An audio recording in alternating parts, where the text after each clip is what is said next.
ఫిబ్రవరి 14th lovers day కాదు, ఇది ఒక బ్లాక్ డే. 2019 ఫిబ్రవరి 14న ఏం జరిగిందో మీకు తెలుసా? జమ్మూ కాశ్మీర్లోని పుల్వామా జిల్లా శ్రీనగర్ జమ్మూ హైవే పైన జరిగిన ఉగ్రదాడి. ఈ ఉగ్రదాడి జరిగి 7 సంవత్సరాలు అవుతుంది. అసలు ఆ రోజు ఏం జరిగింది? సిఆర్పిఎఫ్ జవాన్లు బస్సులో ప్రయాణిస్తున్న సమయంలో పేలుడు పదార్థాలతో నిండినటువంటి ఒక కారు వచ్చి బస్సును ఢీకొట్టడం వల్ల వెంటనే భారీ పేలుడు సంభవించింది. ఈ ఘటనలో 40 మంది సిఆర్పిఎఫ్ జవాన్లు ప్రాణాలు కోల్పోయారు, పలువురు గాయపడ్డారు.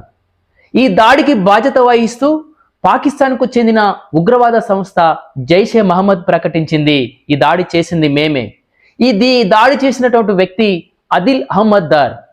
భారత భద్రతా దళాలపై జరిగిన అత్యంత ఘోర ఉగ్రదాడుల్లో ఇది ఒకటి.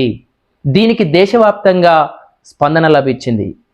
మీరు ఈ వీడియోని నచ్చినట్లయితే లైక్ చేయండి, సబ్స్క్రైబ్ చేయండి, చూస్తూనే ఉండండి. నేను మీ పోలీస్ ఎల్లన్న.